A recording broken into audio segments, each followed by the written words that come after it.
ಸಂಕ್ರಾಂತಿ ಹಬ್ಬದ ಹಾರ್ದಿಕ ಶುಭಾಶಯಗಳು. ಶುಭ ಕೋರುವವರು ಭಾರತೀಯರ ನೆಚ್ಚಿನ ರೂಪಾ ಬ್ರ್ಯಾಂಡ್ ಸೂರ್ಯಕಾಂತಿ ಎಣ್ಣೆ.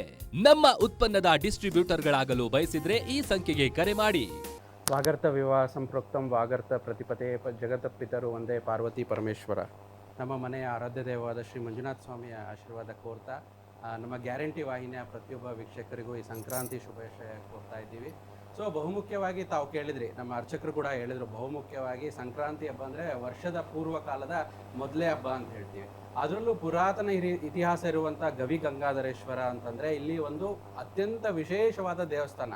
ಯಾಕೆ ವಿಶೇಷ ಅಂತ ನೋಡಿ, ಪ್ರತಿಯೊಂದು ಶಿವ ಆಲಯಗಳಲ್ಲಿ ಎಲ್ಲ ಒಂದು ದಿಕ್ಕುಗಳ ಅನುಸಾರವಾಗಿ ಒಂದು ದೇವಸ್ಥಾನವಿರುತ್ತೆ. ಒಂದು ಉದಾಹರಣೆಗೆ ಪೂರ್ವ ದಿಕ್ಕಾಗಿರ್ಬೋದು, ಉತ್ತರ ದಿಕ್ಕಾಗಿರ್ಬೋದು, ಪಶ್ಚಿಮ ದಿಕ್ಕಾಗಿರ್ಬೋದು. ಆದರೆ ನಮ್ಮ ವಿಶೇಷ ಗವಿಗಂಗಾಧರೇಶ್ವರರು ದಕ್ಷಿಣಾಭಿಮುಖವಾಗಿರುವಂಥದ್ದು. ಸೊ ಅದಕ್ಕೆ ಈ ಒಂದು ಇರುವಂಥ ಗುಹೆಯಲ್ಲಿರುವಂಥ ಈಶ್ವರನಿಗೆ ಗವಿಗಂಗಾಧರೇಶ್ವರ ಅಂತ ನಮಗೆ ಹೆಸರು ಬಂದಿರುವಂಥದ್ದು.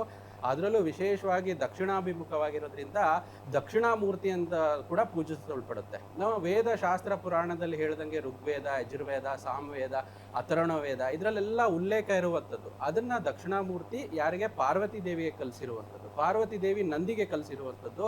ನಂದೀಶ್ವರರು ವಿಶೇಷವಾಗಿ ಋಷಿಮುನಿಗಳಿಗೆ ಕಲಿಸಿರುವಂಥದ್ದು. ಸೊ ಋಷಿಮುನಿಗಳ ಮುಖೇನವಾಗಿ ಬ್ರಾಹ್ಮಣರಿಗೆ ಉಪದೇಶ ಆಗಿರುವಂಥದ್ದು.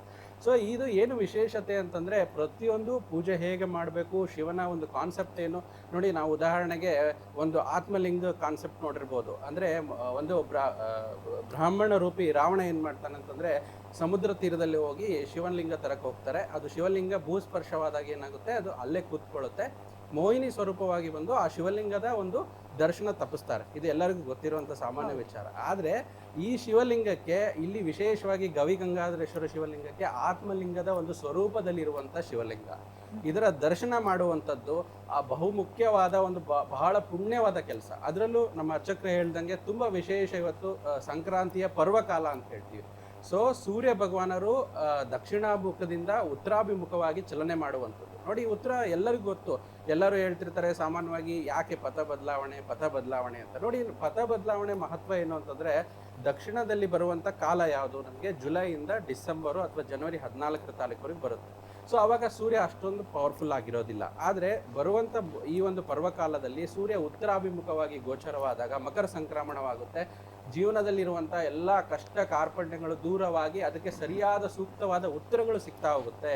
ಅದಕ್ಕೆ ಜನಕ್ಕೆ ಈ ಒಂದು ಹೊಸ ವರ್ಷದ ಪರ್ವಕಾಲ, ಉತ್ತರಾಯಣ ಪುಣ್ಯಕಾಲ ಅಂತ ಪೂಜೆ ಮಾಡ್ತೀವಿ. ಅದರಲ್ಲೂ ಇವತ್ತು ತಾವು ಚರ್ಚೆಗೆ ಕರೆದ ಹಾಗೆ ಸಂಕ್ರಾಂತಿಯ ವಿಶೇಷದಲ್ಲಿ ಏನಾಗುತ್ತೆ, ಈ ಒಂದು ಪರ್ವಕಾಲದಲ್ಲಿ ಒಂದು ಶಿವಲಿಂಗದ ದರ್ಶನ, ಆತ್ಮಲಿಂಗಕ್ಕೆ ಸಮಾನವಾಗಿರುವಂಥ ದರ್ಶನ ಹೊಂದಿರುವಂಥದ್ದು ಬಹಳ ವಿಶೇಷವಾಗಿದೆ.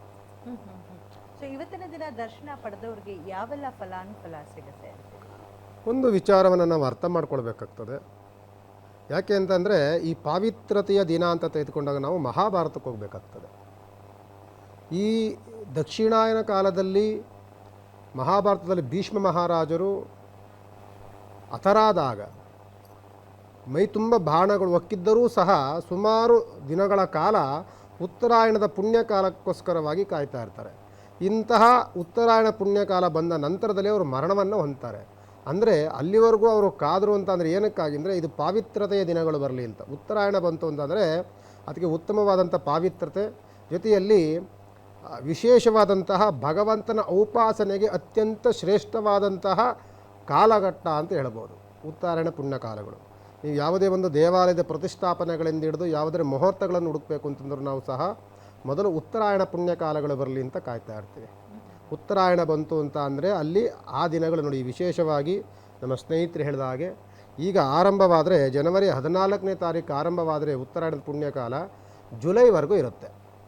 ಜುಲೈ ನಂತರದಲ್ಲಿ ಬರುವಂಥದ್ದು ದಕ್ಷಿಣಾಯನ. ದಕ್ಷಿಣಾಯನದಲ್ಲಿ ಬರುವಂಥದ್ದೆಲ್ಲವೂ ಆಷಾಢ ಬರುತ್ತೆ, ಜೊತೆಯಲ್ಲಿ ಪಿತೃಪಕ್ಷಗಳು ಬರುತ್ತೆ. ಇವೆಲ್ಲ ಬರುವಂಥದ್ದು ಆದಷ್ಟು ಪೂಜೆ ಪುರಸ್ಕಾರಾದಿಗಳಿಗೆ ಕಡಿಮೆ ಆಗುವಂಥ ವಾತಾವರಣಗಳು.